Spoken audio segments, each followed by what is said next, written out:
Okay. Sometimes it takes a few seconds. Ladies and gentlemen, for the tens of people who will watch this, we are live.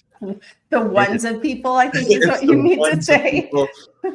Deborah, Newell, Oh and my Mark gosh. Brower. Oh, only my dad calls me that. Well, it's in my calendar, Deborah Newell, and I thought, oh, I've Mhm. always known you as Deb, So but maybe official. this is like PhD, like we got to go Deborah. I don't know. So Deb Newell, ladies and gentlemen, how's it going, Deb? Good. How are you, Mark? Very good. So, for people who don't know, of the ones of people that will watch this, you and I live in the same city now. We Well, too. not really. We're in the greater Phoenix area. You're over in Paradise Valley. I'm down here in It's all about the Armpit. zip code, baby. It's I'm down here in Mesa. But it's, Yeah. one For of the those thoughts who I had was know, like, oh man, I should have invited you into the office. And I'm like, she probably doesn't eh, want to come down to it's Mesa. Mesa. No, if you know, you know. Hey, it was great seeing you at NARPM National. Uh-huh. Good time there. I especially enjoyed the dinner that we got to go to, and I caught you like without you knowing that I was Yeah, videoing you. thank you for filming me unknowingly and You were then using your posting hands. it. Yeah, it looked I like do you were use my hands a explaining lot. how to solve a Rubik's Cube. It was really good. I liked it. I do use But my hands a lot. yes, yes, yes. Okay, I was gonna say that I think you're the royalty of property management because you're super high end. Like everything you do, your fashion and the way you approach the business, all super high end. But I won't say that because I don't want you to put you uncomfortably in the spotlight. We were gonna talk about something.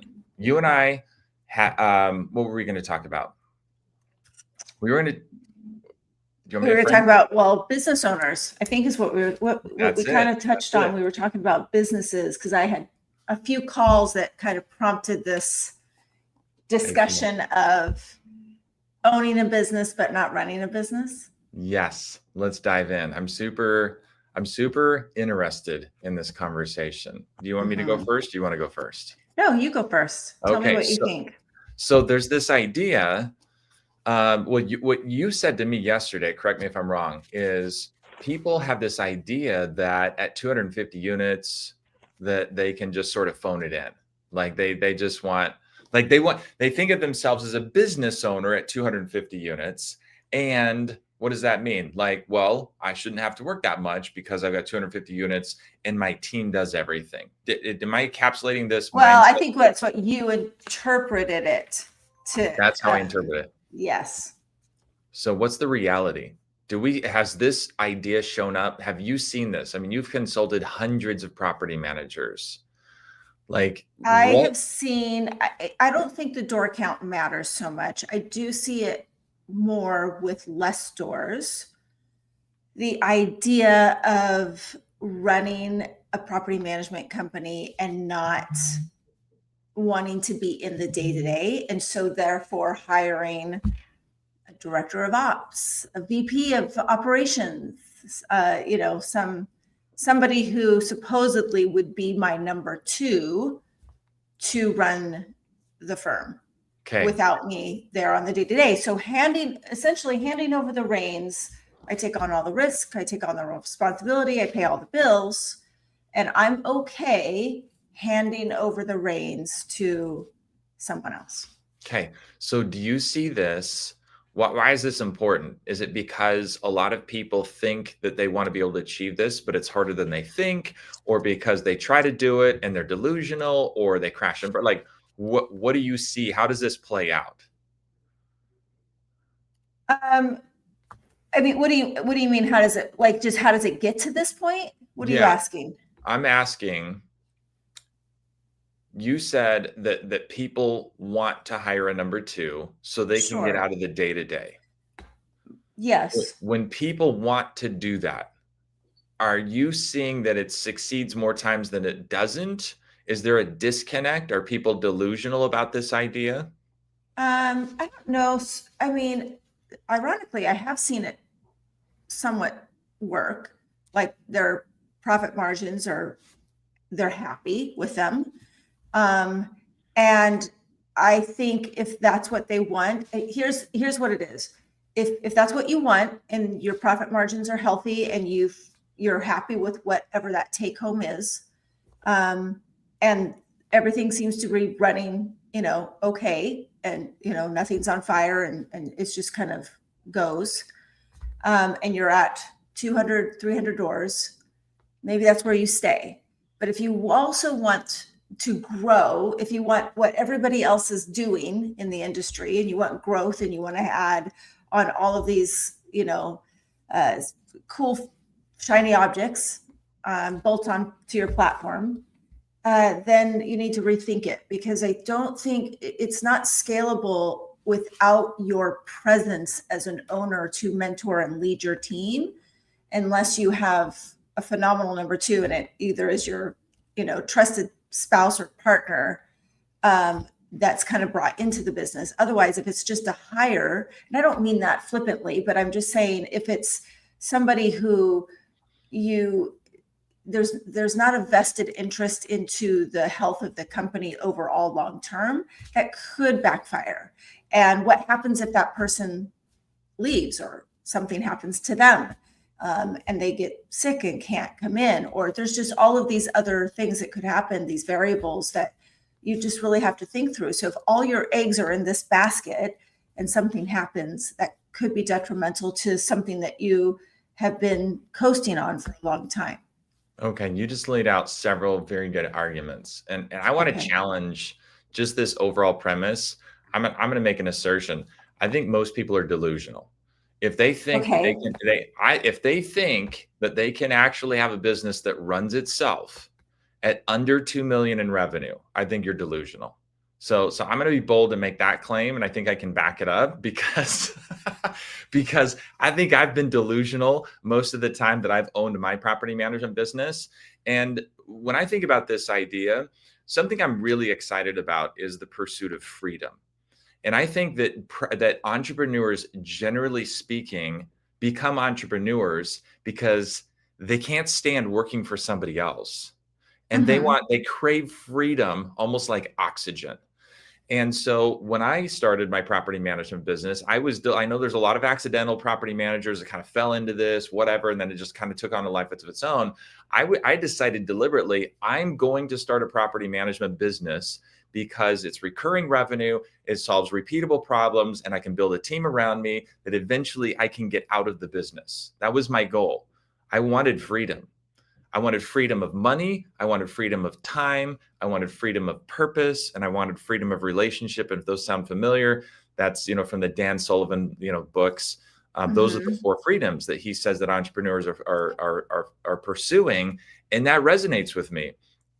And there was a guy, Tim Ferriss, I remember his name now. Tim Ferriss, like 15 years ago, wrote this book called The 4-Hour, is it the 4-Hour or the 5-Hour Work Week? Remember this book?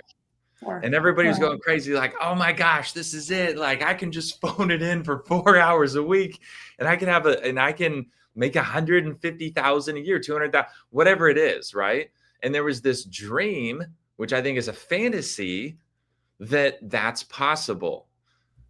And I can only speak from my personal experience, and there's a lot smarter people than me out there. But from my personal experience, as I tried to make this happen, I realized that stage 1, like there's all kinds of stages here, but I'm going to simplify this. Stage 1, all I was doing was hiring low cost, low wage assistants around me.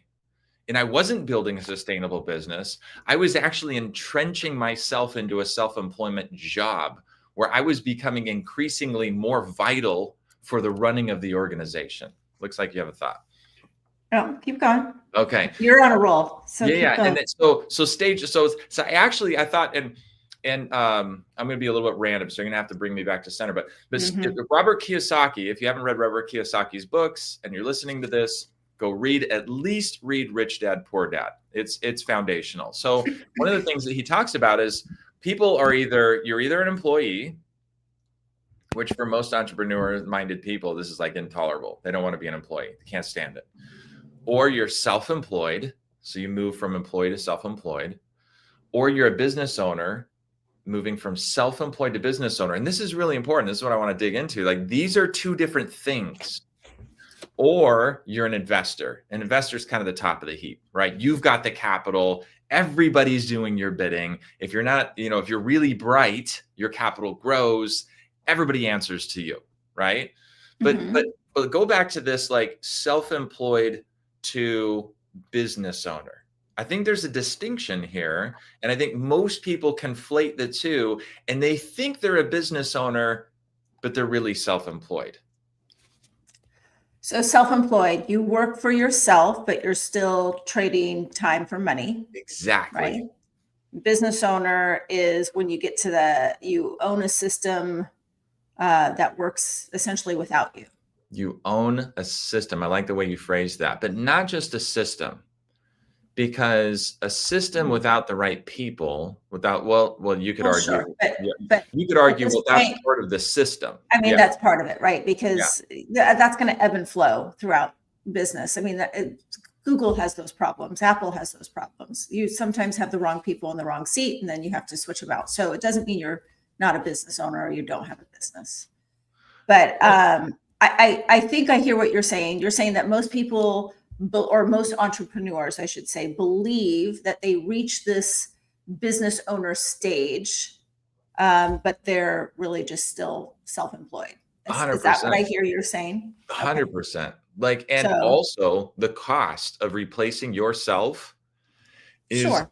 vastly larger than your. But interestingly enough, I don't think people are looking when they think what they're doing of owning this business and not wanting to be in it day to day. I don't think they're saying I want to replace myself. I just don't want to be in it day to day. Okay, help me Um, define that. What does "in it" mean?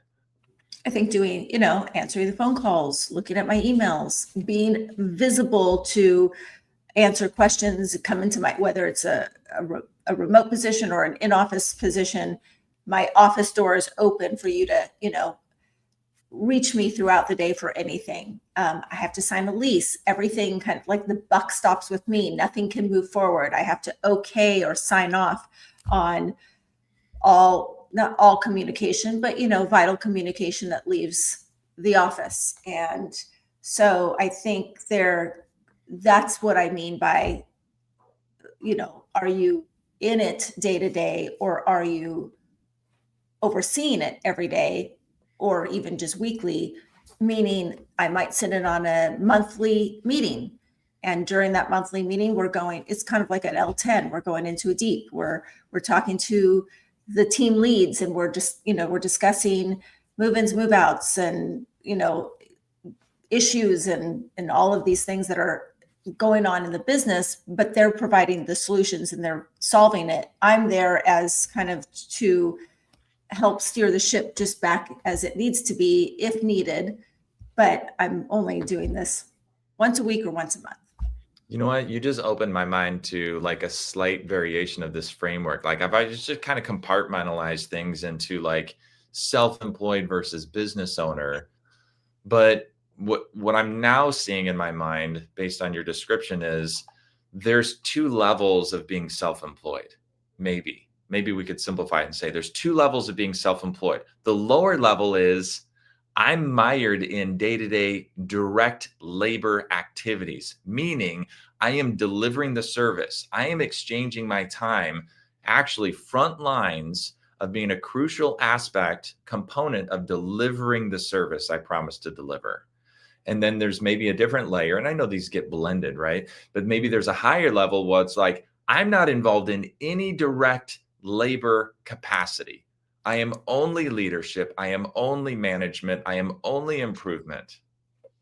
But interesting. So I think there's this paradox that's kind of going on. It's like with control, because some people have a hard time giving up control. Others don't have a hard time with it at all. To your point earlier, most people, I think, start companies or want to be self-employed or not working for someone else because they want to have and gain control. And then we have to hire people. We can't run this business by ourselves. Eventually, at some point, we're going to hire somebody. We hire people, we delegate tasks, we tell ourselves we don't want to be in this day to day, but we also want everything done our own way. So I think that's that paradox of leadership and entrepreneurship. We crave the freedom, but that freedom requires trust, and trust means letting go. And so this is kind of this domino effect.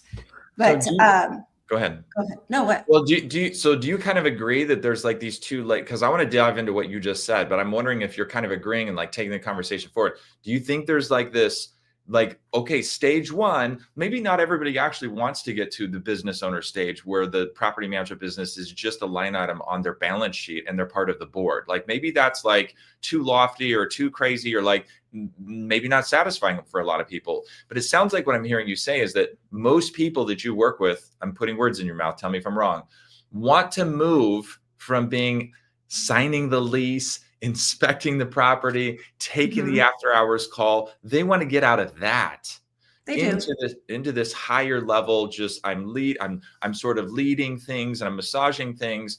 And you're identifying that one of the blockers is this idea of control. Is that right? Well, yes, it's control and trust. So I think we want to control, but we have to let go of some of that control, and then we have to delegate that. And then that's what leads into what we have to trust, what we're, who we've hired, what they're doing. At some point you have to kind of let it go a little bit. So I think it's really, defining what all of that really means. To your point, maybe there are two levels of iterations of getting to that point. I like where you're going with this, that it's hard, that you got to let go of control. The paradox, what you said, it's so difficult. And this is a leadership development path. Let's be honest. This exists in any business, right? You feel one of the reasons you're successful initially as a self-employed person is because you have this rigorous standard that you won't compromise on. Okay. Now, but that's you. And now you're the bottleneck because you only have, 24 hours in a day. But now if you want to lever yourself and build beyond yourself, now you've got people fulfilling part of the promises you made. Well, those promises are so important to you, right? That if somebody else can't do it the way you do it, it's like, now I'm at gridlock. Now I'm stuck. We have to be okay that that's going to happen. So I see this often. I call it's the emotional intelligence part of any business, really. It's that psychological dimension of ownership. And so one pattern I think I would see repeatedly is, especially among people who start these companies and, they have this desire for control, and then it conflicts with obviously this need for trust, but they're ready to let go. They want to let go, but emotionally they can't. And so what they do is they still delegate out responsibility, but they still retain all of that stress. And so I can relate. That's what leads to people making wrong hires. Sometimes we're so desperate to want to alleviate some of these stressors that are happening every single day. Property management's hard. It's not easy. We're always the middleman stuck, between the owner, the resident, sometimes the vendor, and the asset. So it's a really difficult position to sometimes be in and day out. So we are like, we're ready. We're like, I'm going to hire that first person. And emotionally, we're not ready to do it, because then that's what leads to sometimes these wrong decisions and wrong hires. And so we haven't developed this self-awareness or this emotional distance to actually truly empower others, because we're still wanting a little bit of control over it. So it's this balance. You did this, Deb. Tell us how you overcame that. I didn't in the beginning. You mean how I overcame running my own company?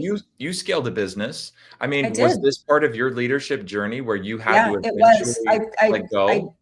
I'll be honest. I think I was a terrible manager in the beginning. I think a lot of people, like for me, I started a company. Honestly, I didn't think any further ahead than probably my nose. I didn't think about tomorrow or next week necessarily. I just was in the mire, just running it and doing it. But then I got to a size where I'm like, okay, I'm tired, and I can't do it. I'm starting to forget things, or I'm starting not to get to everything I need to. So I'm going to make a hire, and one hire leads to two hires, leads to three, and pretty soon you're at like 9, 10, 12 people, and you kind of turn around, and you're like, this is amazing, but how did I get there? And wait, this is also really hard, because now these people rely on, this is their livelihood. I'm helping them, build their own freedoms, and it becomes a lot. So that's a different stressor, right? And I think that stress of running the company, still being in it, but still the stress of just property management, the stress of now managing people who don't do things the way I want them to, because I didn't really train them very well. So it was a lot of aha moments, a lot of awakening moments, a lot of stopping in the, and seeking outside help to kind of help me see what I did see, but I wasn't seeing, because I was kind of blind to it. I had, it's kind of like when you tell your kids to listen to you, you hear me, but you're not listening. It's a little bit of the same, I see you, but you're not really looking. So it sometimes will take an outside perspective to go, well, did you think of doing it this way? And it could be a fleeting thought that I had, and I'm like, no, I didn't. Let me try that. And so I feel like, when you hire people, it's almost like raising a family in a weird way. These are your employees, are not your family, but their livelihood is so dependent on this business that you've created. So there you go. Was part of your, it sounds like it was like a progressive breakthrough for you. Like it wasn't like it wasn't like an aha moment, but it was a lot of them. Did you shift from thinking like, okay, these are the promises I made to my clients, damn it, they better get fulfilled, and if they're not going to get fulfilled by the people I hire, I'm going to swoop in behind them, and I'm going to like make sure, and I'm going to like do it all, like because that's a place I found myself in about 10 years. I did that a lot. Yes. I did that a lot. There was a lot of, I will say, I had a lot of good intention behind what I thought I was doing. I wasn't doing it to, I didn't micromanage, I don't take their authority away. First off, I don't like micromanaging, and I don't think people like to be micromanaged. But it was me. It was a me issue. It wasn't a them issue. You need to let people make mistakes. They're not going to do it the same way. I mean, there's a level of mistakes, I think, that are acceptable, not some that are not. But I think, for a long time, I can tell you, because I was the BDM bringing in the new business. Yes, I made some expectations and probably unwritten promises to owners of, this is how we will manage your property. Yeah. And when those things didn't, or when I perceived that they didn't happen, then it was not a pretty picture that day. So, you bore the brunt of that. Like, you lost sleep. You were the one that had worked extra hard. But I took it out on people that were just there to work for me, and that wasn't fair to them. But it did take me a long time to get to that point. It wasn't, again, those are just, at that time, kids are a lot younger. I commend anybody who does a lot of, any of this with young children, with, young in age. There's so much we don't know at that age. And we're mature, but we're also sometimes not that mature. And so for me, this was a very long journey, but I'm so glad I did it. I'm so glad I failed upward. And it also prompted me to, people ask me all the time, why do you keep going to school? What are you trying to do? This is for me, and this is not for anybody else. I love it. You're a late learner. They call them late learners. Yeah, because I did terrible. If you found my high school GPA, you'd be like, that girl ain't going nowhere. My dad says that's a public system for you, public school system. But I I have learned so much from running my own company, not and again, not doing some things well at all, and then really kind of finding my groove and going, oh, this is I'm actually pretty good at leading people. Took a while, but I'm pretty good at it. And then going back to school, for me, I think the turning point was really getting my MBA, because that was like a light switch for me. I'm like, oh, this is how you this is how you run reports and read reports and understand things. Like there's just like it's interesting. It's like a missing piece. But that's how it was for me, because I needed that to get me to where I needed to be. Some people are just innately intelligent that they don't need that. They figured it out and they have studied on their own, and I commend them. Those For bastards. me, yeah, right. For me, I had to do it the hard way and spend a Me lot of too. money, and then and be a little bit older. But that's okay. I'm okay with that, and I really am, because I feel like I wouldn't have been able to manage all of that a long time ago. So Even yes, though, late bloomer and doing all of that. well, I feel a kinship with you, late bloomer. Like I'm like, oh dang, I'm 47. Like I haven't accomplished like all this stuff, and I'm 40, and I'm still Yeah, like but you know like what? When you look back on it, okay, so you're 47. 47 years isn't to be on. I mean, now we're going to get really deep and existential, but that's not a long time. It's it's really not not a a long long time time. to be on Earth.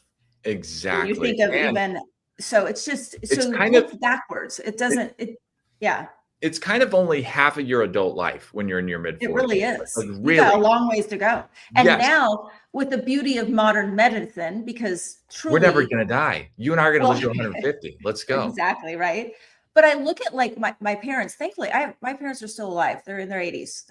They're kicking. But they and and my dad served in Vietnam, and he has a history, and born in the 30s. I mean, come on. Wow. But interestingly, I look at where my dad was at my age, and I thought, oh, that guy was old. And now I have a whole different perspective, because I'm like, when I said my dad was old, now I'm that age. You It's thought just your so dad was different. old when he was 40? Yeah, I'm 39, so let's Man, just be that's careful. crazy. But the whole but modern medicine, there's so many Yes. advancements. We live healthier, we eat healthier. These things. Come on, 70s and 80s. We didn't have any of this stuff. Nobody understood a lot of it. So it's shifted, and it's shifted very rapidly, and it will continue. That yes, we will probably live longer We'll and probably have live past 100. I think most people our age with AI and everything that's going on, like things are going to accelerate. That's a whole topic in and of itself. Carl Jung said life begins at 40. Everything before that is research. And I so like like that. I'm only 7 years old. That's all I'm going to say. I'm 7. Well, I would agree with that, but not because of what you just said. Everything before that is research. But I want to go back to this before we leave this Yeah. like idea of like your leadership breakthrough was, and I love what Stephen Covey says. He says all breakthroughs are break withs. They're you break with like a limiting belief or something that was not serving you well. I try not to say like true or false or correct or not correct. It's like, is it useful or is it not useful? And every leader that gets to the point of being able to empower others, which is the prerequisite for achieving freedom, really, in business, is you have to be willing to let go of control and empower others. You said your breakthroughs were incremental. For me, one of the most important pieces of that breakthrough was that I had to adjust the promises I was making. When I first started Mark Brower Properties, as the BDM, I was making promises that only Mark Brower could fulfill. And I look back with curiosity, like, why was I promising something that only I could fulfill, like at my very peak potential?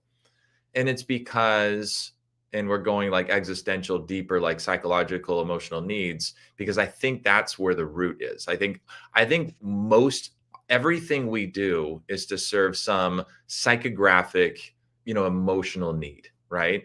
And so I've tried to explore what that was. What was it that caused me to promise so much, things that only I could fulfill.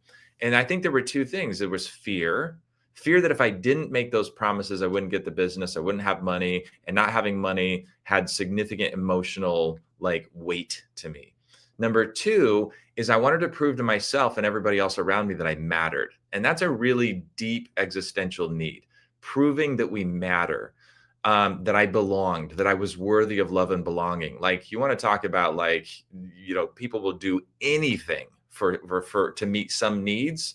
And I think when you attach something to I matter and I'm worthy of love and belonging, like, forget it, lights out. You're going to go crazy. You're going to be so driven to make that happen.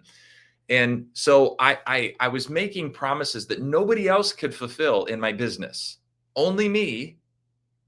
So it was going to be impossible for me to build a team around myself and scale, but I didn't realize it. And the only reason I was doing this is because I wanted to matter in an existential way. And so for me, this has taken a long time, just like you, the gradual shift for me was I had to get my self-worth from something else that was eternal, that was like never ending. And I'm still working on that. And number two, I had to decide that I could promise something at 70 to 80% of my ability to fulfill. And it was good enough for the market, and I was still going to grow, and people were still going to be really, like, willing to give me their money. Then, and only then, could I build a team around me that could crush that 70 to 80%. And now we can scale. Now we can do something useful. But there's all kinds of other ideas. That's just one aspect of it. And you and I could talk for a long time about, well, then you have to have like decision rights. I love Charles Koch. He talks about decision rights. Is everybody in your organization really clear what they have the authority to do? And are they really clear about the authority they next need to earn? And do they have a progressive roadmap to demonstrating that level of competence? I mean, there's a lot of beautiful things around that, right? I didn't have that. I'm still like trying to refine that and perfect that. So let's go back to, because I think what you said is like really one of the most direct psychological concepts. What you're describing is this identity fusion. When a leader, your personal identity is fused with the organization's identity, to the point that your decisions and commitments and even your emotions are all indistinguishable from the company's. So when you say you're making these promises only I, Mark, could make to owners, it's a reflection of fusion between personal credibility and organizational authority. You become the embodied trust of the company. No one else, hey, that's powerful. But could you say that again? I think that's really interesting. Risky. Can you say what you just said again? The fusion between the fusion between, what did I say? The fusion between personal credibility and organizational authority. And you're becoming this embodied trust of the company. Okay. Right? So very powerful, but also, to your point, very risky, because it means that the business's integrity, it really just depends on your presence. So right? It's not the systems. So the promise isn't coming from the brand, Mark Brower Properties. It's coming from me, Mark Brower. I have so many ideas that just flooded my head. Is that good or bad? I don't know. Good. It's really good. Like, I want to but I think, because you're also expressing this form of like psychological ownership. You're saying this is mine, right? So, I mean, egotistical, right? It could be, but you're saying this is mine. You've invested the time, the energy, you've created this, you put the emotion into it, and it becomes an extension of yourself. So the promises you're making are really moral commitments rather than transactional ones. More thoughts flooding my head. Can I lay out some of these thoughts and be like kind of like random and chaotic? Okay. Number one of the thoughts I had flood through my head is, I think there's a problem in property management in general and small business in general, where people try to distance themselves from their brand. And I think they're out of their minds. You are your brand. You need to lean into that 100%. Number two, I think that you absolutely can fulfill the personal commitment of your character embodied in your business, in your brand through other people. You just have to do it right. Agree or disagree with those two? I don't know if I haven't seen a lot of people try to distance themselves from their brand. So maybe I just don't understand what you're saying there. Well, you use the word transactional, which to me is like a I'm not in this for transactions. I'm in this for partnership. Well, the way that from what you described, you said I made promises to owners that really was a reflection of what only I could do. Exactly. So that was a moral commitment rather than a transactional one. I need to parse this out. Moral versus transactional. I don't think the two are. I don't see them as disparate. Like I see it as like in true. Well, you're not selling a service. You're guaranteeing an outcome because your identity is tied to it. I don't think. Ooh, interesting. Say that again. I said you're not selling a service. You're guaranteeing an outcome because your identity is tied to it. Okay, I don't entirely disagree with that.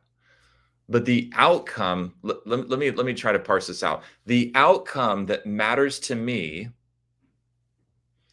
isn't measured necessarily in numbers, it's measured in commitment.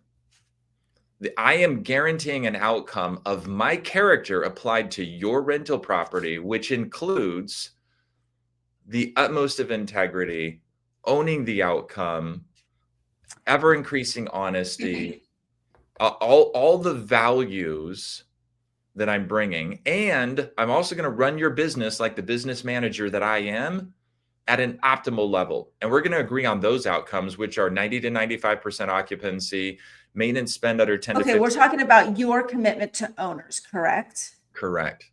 Okay, so you're saying that you have never, or maybe you have, or saying this, you're not creating some sort of psychological contract with the owner, like some unwritten agreement that goes beyond these formal obligations? Because I can't tell you how many times I've seen people not stick to their signed written management agreement. Somehow all of these other things get absorbed into us managing their property because we created a psychological contract with the owner. Is that what you mean by the moral commitment? Is that what you were explaining to? Yes, that is what I meant. So, okay, I'm totally aligned with you. I think it's bad business and bad relationships and bad partnership to have these sort of arbitrary, nebulous, unclear. But we do it. We all do it. We all do it in every business. But let me argue the opposite. I'm going to argue the opposite. There is something called goodwill, right? And the courts recognize this too. Let's be honest. There's goodwill and fair dealing that is the underpinning moral code of every contract. But I think it's because you can tie it directly to something written into the contract, right? So because you can't spell out every single thing that we do. We cannot. You can try. We can for high level. We can for a lot of things. And if you want a 40-page contract that you think an owner's going to sign, good luck. I have a 50-page contract. Here's why. Because I was joking. I was really joking. Okay, I know. Never mind. No. Because 38 of those pages are my owner handbook. Deb, that's different. Okay, that's different. It's not. Well, it's it is, but it's not. I understand what you're saying. And so I have a link. I have a link in my contract that says you also agree, and then they get the owner handbook. And what?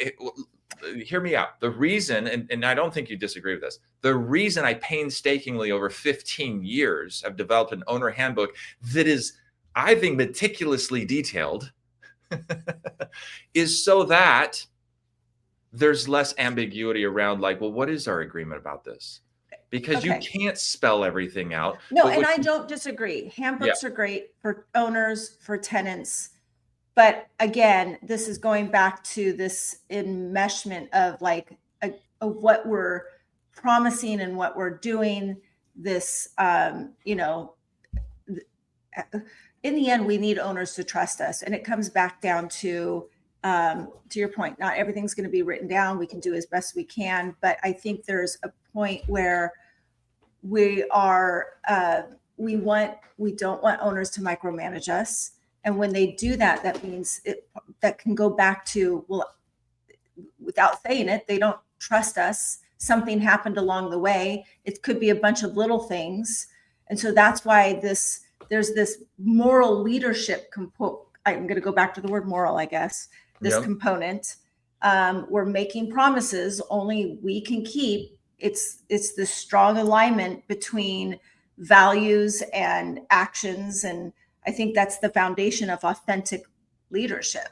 So we can do that. We can have some of these unwritten, this goodwill.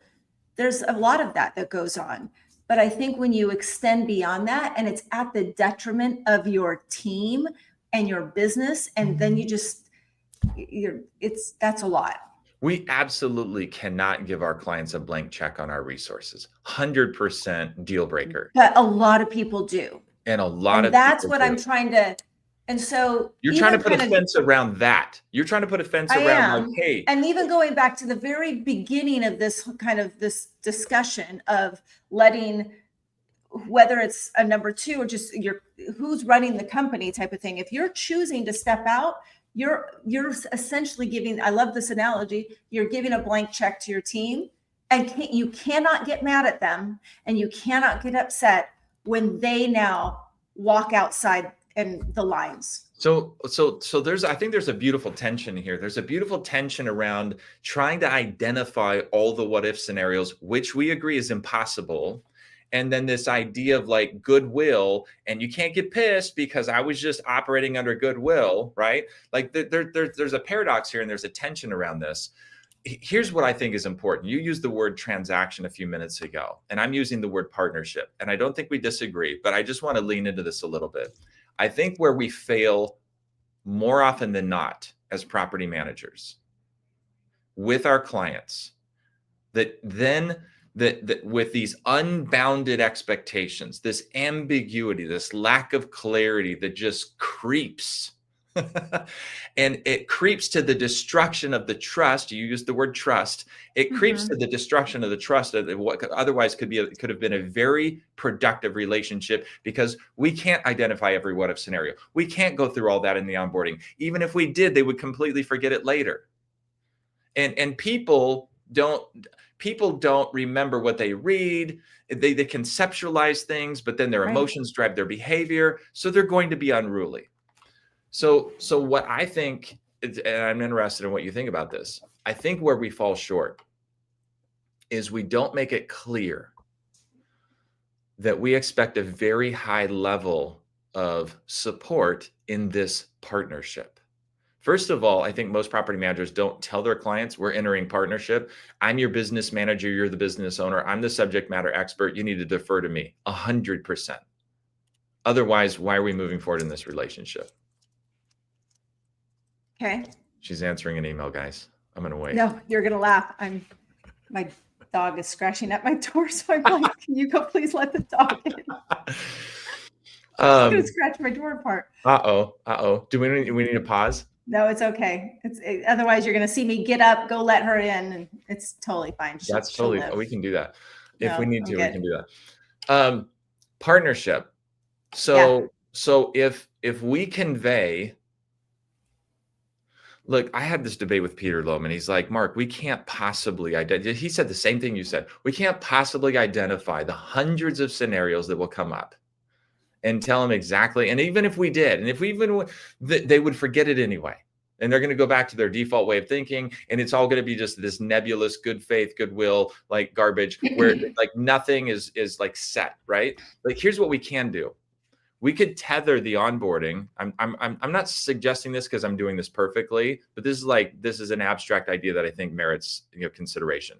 We can tether the onboarding of our clients in a very powerful way to one conversation that says, I'm going to give you my all. I've been doing this for 20 years. We've got hundreds of properties under management. You're going to be really thrilled. These are the 4 big picture outcomes you should expect to me. And I started enumerating those just a moment ago. But here's what I need from you. I need you to act like a business owner leader that I want to work for. Like, how hard is that to say? Ugh, because it's kind of uncomfortable. I need you to become the leader that I want to work for in these 3 areas. I need a high level of support in my process. I need a high level of support financially. If you do not have the money to move forward in And this this is relationship, you talking to an owner. this is me talking to an owner. And I Okay. need a high level of support emotionally when, not Mhm. if, things get tough, that you will behave in a professional courtesy, demeanor, respectful, and courteous. So I think there's 2 ways. If I'm hearing you correctly, there's this strategic framework that you're building here. You're either operating goodwill or you're having a contractual relationship, those terms, Both. right? I'm having both. Well, you're trying to do both. Okay. So operating goodwill, you're based off what kind of your example, I'm going to lead you with trust. We have a mutual respect. We have this shared understanding rather than kind of like this strict policy and oversight of these are the rules. You have to give me. You have to It give me assumes good support. intent. You have to. You have to support me in these 3 ways. I'm going to tether this entire relationship to, hey, I'm going to deliver business outcomes for your rental property. That's my job. Your job is to support me in these 3 ways: process, financial, and emotional, professional courtesy. But it might be 30,000-foot view for some owners, right? Because I think, again, kind of going back, I think as time has progressed, people have gotten more savvy on expectations. And I'm all for that, by the way, because I think clear expectations between the relationship you have with an owner, your team, that's all, that should be happening. Because I think if you operate just with goodwill, there's not very clear. That's where some of these things get lost in translation. And that's where owners get frustrated because they had a different set of expectations than maybe you had. And I don't think those were made clear. But to your point, maybe you weave both. So then you have contractual terms. And now you're running the business through your processes, your policies, these defined agreements that you're signing, your SOPs, this measured accountability. And that relationship is more formalized, but still built through some trust. But it takes a minute to get there because they haven't seen that result yet. 100%. Okay. Just yesterday in our all team meeting, I explained it this way. I said, when the BDM closes the account, this is how much trust he has with the person. And it's all based on faith. They've got nothing, like they can read reviews and, whatever. Right. We've got this level of trust. In order for this partnership to work in the long run, we have to have, this is arbitrary, right? But it's just a visual. We have to have at least this level of trust with owners. We don't have that in the beginning. And guess what? During the first 90 days, there's testing and there's much larger needs of validation of this trust because most of it was on faith, and we need to make some massive trust deposits. But if we can nail that in the first 220 days, one of my favorite books is Stephen M. R. Covey's The Speed of Trust, because in a high trust relationship, there's a positive trust dividend that gets paid to all parties. And you and I know that takes time. But if we can get there, the most important investment, the highest leverage investment an ongoing service company can make is massive trust deposits early in the relationship so that we clear that arbitrary bar, and everybody's bar is different. Everybody's bar is different. So that we can clear that arbitrary bar and start experiencing the positive trust dividend as fast as possible. Right. I think it's vital. So I think, governance sets the boundaries, right? And goodwill sets the tone, which is what you're essentially creating.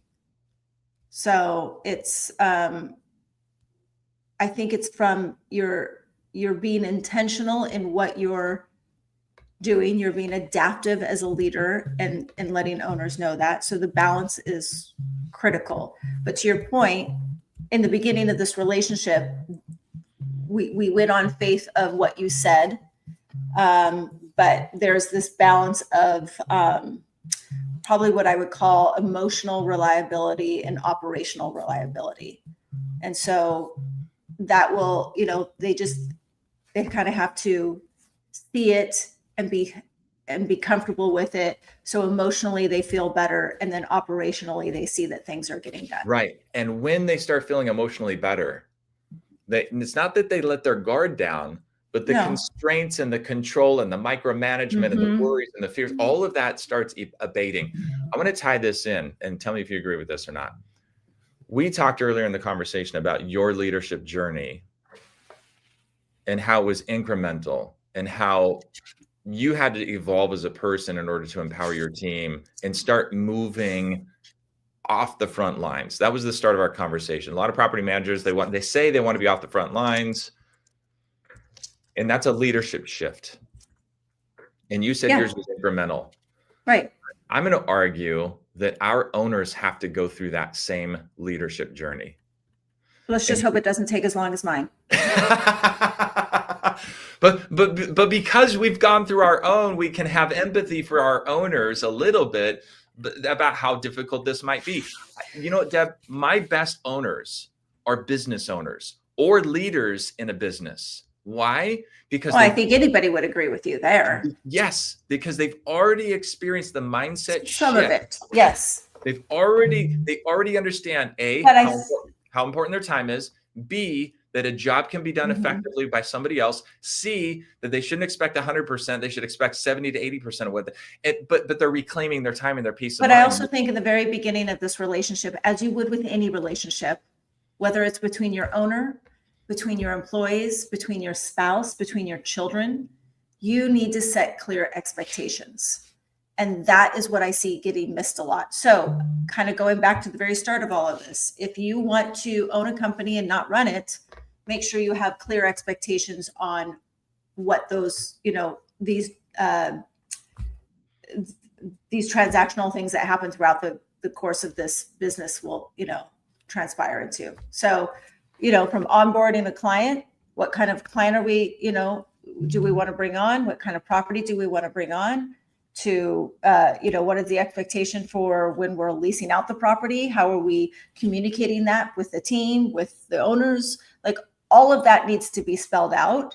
Otherwise, you're just handing over a company and writing a blank check. And you're writing a blank check for mistakes because we do it. All of us have done it. And you're apologizing and not doing anything for, letting the team kind of run things the way they shouldn't be running them, but you're letting them do it, but you're not doing anything about it because you don't want to let them go, because you don't want to get back into the business, and it's a whole thing. So we have to be careful. Maybe we can go out with this idea. I 100% agree with you that we have to make things clear. And speaking as a visionary, and I don't mean to pat myself on the back, that's just something I've learned. There's plenty of things that I don't do well. But my gifts are, I can see things and I can see around corners and I can see things I can see connections and things that other people can't see. I'm terrible at building things. I'm okay admitting that because I've got some gifts.